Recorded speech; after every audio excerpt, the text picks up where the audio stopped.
There's a quote here from this excellent book, Broken Rails, How Privatisation Wrecked Britain's Railways by Christian Wolmar. You have Nicholas Ridley, who had the ear of Margaret Thatcher, and he was driven by a singular vision of small-time capitalism. Ridley could see little difference between a local corner shop and a bus, and was in the habit of going round bus depots asking why the vehicles were not owned by the drivers. Just, if you think about that, the idea of having lots of private drivers driving buses around on their own timetables is a little bit mad. But I can see why he would be asking questions like that, because why the corner shop owner owns his corner shop, and so why doesn't the bus driver own his bus? I can see why they would think that, but of course you are going to need some sort of central coordination. Well, basically he's treating buses like taxis, and I don't think you can really do that. No, I don't think it'd be a very efficient service. Just end up with the roads clogged with empty buses, and that's even if it's cost efficient to run them. Yeah. But it's an interesting experiment. If you have deeper thoughts about that, or you know some studies where people have trialed some kind of system, let us know in the comments. Yeah. Anyway, let's move on pretty quickly to John Major. Oh, yes. The most exciting Premiership Grey British Man, he was called. The man without a personality. Oh, the spitting image caricature of him was just spot on. He was just all grey. Yeah. It's totally real. Well, privatisation of the railways occurred entirely under his premiership. It started and ended under his reign, and they rushed it through as quickly as possible because they knew they squeaked in. They thought Neil Kinnock was going to win in 1992, I think it was. Right. They squeaked in very narrowly at the last minute, and then they decided, right, what can we do? We can sell off the railways as fast as possible before Labour get in 1997. Right. Doesn't exactly seem like responsible stewardship of the country, does it? That attitude? No, and it's strange how we're going to lose. So instead of advancing our position in a positive way, we're just going to do the damage we can do before we lose. Well, they had a brief idea that this would gain them electoral capital. Why? Well, I think they were sold the idea that it would inaugurate a golden age of free market capitalism on the railways, which would increase profits and decrease losses, and etc. etc. The Soviet Union is gone now, you know. Yeah, that's true. You don't need to worry about that. So partly, I wonder if they were inspired by the example of the oligarchs who were basically raping the ex-public institutions of the Soviet Union to make enormous profits, and they thought they wanted in on the action. Yeah. I mean, this is worse than beaching, by the way, just to prepare you. Is this where it gets bad? Okay. Yes. So they split British Rail up and privatised it. But they didn't just privatise it chunk by chunk. They cut it up into, I think, 23 different units. They split up and sold the various rolling stock companies that made trains and train cars. They split up the Briscoes. They split up the franchises. So this is the people who run various sections of the railway. They inaugurated a private but also public-funded body called Railtrack, which was supposed to manage all the railway lines, but then they split off from it the maintenance of the railway lines, and then they split off from the maintenance the renewal lines, which is just ludicrous. So, quick pop quiz for you, as University Challenge has just started coming up on the televisions. You have 11,000 route miles of track left, 40,000 tunnels, bridges and viaducts, and over 2,500 stations. So how many engineers did Railtrack have in the engineering department to manage all of these assets? Well, I have no idea. But if you were to estimate, how many do you think would be useful for that? Oh, I don't know, 10,000? It's a lot, maybe including workmen. That would be a reasonable figure. Yeah, I don't know. But the actual answer is 0, because they had no engineering department. They had no central engineering department and no asset register. So how was this being maintained? Well, they had local engineers at various stations who would carry on the old policies of walking the track, inspecting it for damage and so on. But mainly, they were completely reliant on the maintenance and renewal companies, which had formerly been part of the same company, British Railway, but were now split out into companies that were supposed to make a profit out of dealing with them. So they were contracted out. Right. So that meant if maintenance came to them and said, oh, yes, you need to replace this area of track, they had absolutely no power on their own to say, no, we don't, because they didn't have a proper engineering department to say that. They couldn't manage it themselves. They were reliant on... It just gets mad. Yeah. It gets really, really insane here. It's also worth pointing out that in the privatisation process, the British government spent nearly £500 million on consultancy fees. Oh my God. £500 million, considering that they were worried about spending... The rails are costing us too much. They were spending £1 billion on railway per year, which is not losses, that's just investment. They thought this was disastrous. That's excluding how much Railtrack and the maintenance companies and the rolling stock companies and the Briscoes and the franchises all had to spend on consultancy fees. So if anyone won out of this, it was McKinsey and the big consultancy firms. Yeah. Oh, God. And so you get just ludicrous things coming out of this. So one of them is that they have to sell these companies quickly as possible in order to get the deal done before Labour comes into power and put the brakes on. Yeah. As it actually happens, though, Labour could have put the brakes on. But they were already New Labour, and their whole deal was, oh no, we're friendly to private companies. Didn't Margaret Thatcher once say that Tony Blair was her greatest achievement? Yes. Yeah. And this is why. Yeah, I see it. So in order to make these saleable, when you sell a business, it's very obvious. You have to prove that it can be profitable, that it has a proven track record, that it has the potential with good management to make a profit. Because otherwise, why would you buy it? The only other way you'd buy it is to strip it out and sell it all and move on. How do you do that with the unprofitable rail system? And how do you do it when there are no conventional asset registers and balance sheets for years of operation of these companies, which you've literally just created by carving them off the national rail infrastructure? Well, the answer is you can't.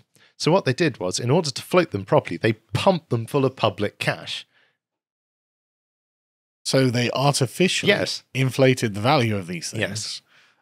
With no track record and no prospects of recouping this really in the future. But even so, no one wanted to buy them because the city doesn't know anything about railways. You know, this is a pretty risky prospect. So they had to more or less guarantee profits for these companies to just take them off their hands as quickly as possible. With the result that at one point, one of the franchises was bought and then sold 6 months later for a 60% profit. Oh, really? So anyone who was in the know, who was able to buy shares early, would have made a massive profit on this. You know, civil servants who might have understood that these were being floated at well under the market rate might have made a fortune. Obviously, I can't prove that. But we may speculate. Exactly. Yeah. Then, being pumped full of this public cash, they continue to make an enormous profit. There's actually a Japanese rail executive commented on this in about 1997. The first point I have difficulty with is that Railtrack, which had been expected to run up deficits, is making profits, paying dividends, and has listed its shares on the stock market. Operation of infrastructure resulting in profits is unthinkable in Japanese railway operations, for the following reasons. If profits by Railtrack have resulted from high levels of usage rates, the UK government should reduce its subsidies to operating companies, franchises, and insist on cuts in track usage fees, as would certainly be the case if this happened in Japan. In other words, these profits are coming fundamentally from public money, and the government can make everyone win by reducing its funding of the franchises and reducing the usage fees set for Railtrack. But what I like is the guy's talking, he's speaking from a position of, well, we're from a sensible country. I mean, that's... And Japan does have a private railway system. Right, okay. But it's a sensible one. Right, you know, they recognise you have to invest money even if it's private. It's not supposed to be run for profit, like a corner shop, for example. Yeah.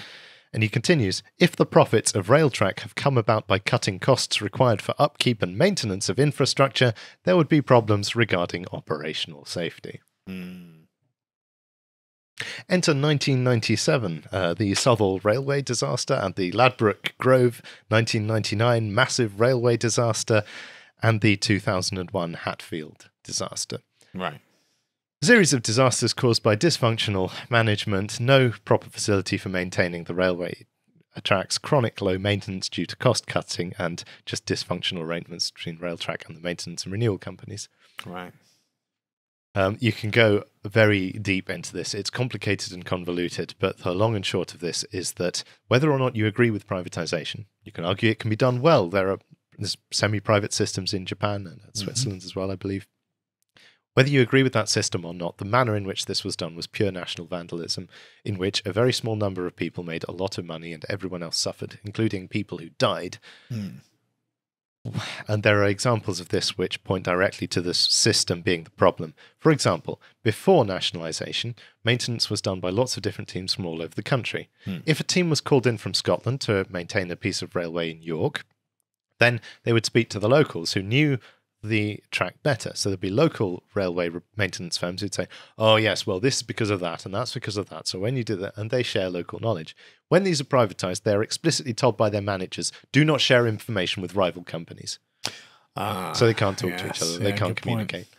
Right. So any communication between engineers has to be done through the entire management infrastructure rather than just word of mouth in the moment where it's needed.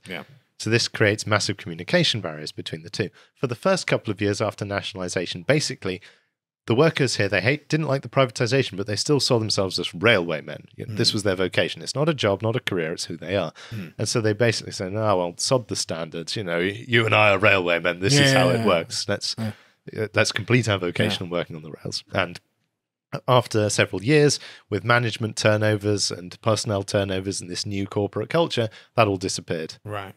And this resulted in terrible maintenance problems, communication breakdowns, and the Hatfield disaster, which finally put the death knell in rail track. Because having neglected maintenance for so long, the railway executives panicked and instituted 80 different points with 20-mile-an-hour speed limits because they were worried about this gauge corner cracking, which had splintered a section of railway into over 300 pieces because a crack had been able to grow for so long. And this just killed the railways for about 6 months. There were so many delays that everyone reverted to the roads. The transport was just thoroughly unreliable, and it eventually proved the end of rail track. The government had to come in and save them, and then you get Network Rail operating for the next 20 years. So you can defend the idea of privatisation, but no one in their right mind can defend the privatisation we had in this country. I mean, I completely agree. The way I'm looking at this now is not as a business. I'm looking at this as a public good. Yeah. I'm looking at this as something that I will use, and I want it to be well maintained, and I'm okay that it's not operating at a profit. And one example of how the tangible or intangible railway heritage was broken by this process. The Severn Tunnel could have been an absolute disaster. There was a tradition going back donkey's years, basically by word of mouth, that you have to replace the rails in there every 20 years because it's a damp stretch of track. Well, they during the privatisation process, they instituted a new set of rails that they thought would be more modern and would last longer. And then because they had no way of properly maintaining them, the tunnel became quite dangerous to the point where the public safety boards had to institute this 20-mile-an-hour speed limit by force. And this just shows you how essentially science rides roughshod over the tradition of replacing things as it's known to work. Could have been better, arguably, but without the systems in place to manage it, it's just a disaster waiting to happen. Fortunately, the Severn Tunnel didn't collapse. There wasn't an accident in there which would have killed probably hundreds of people, but dozens of people were killed in these 3 accidents caused by systemic mismanagement. To watch the full video, please become a premium member at lotuseaters.com.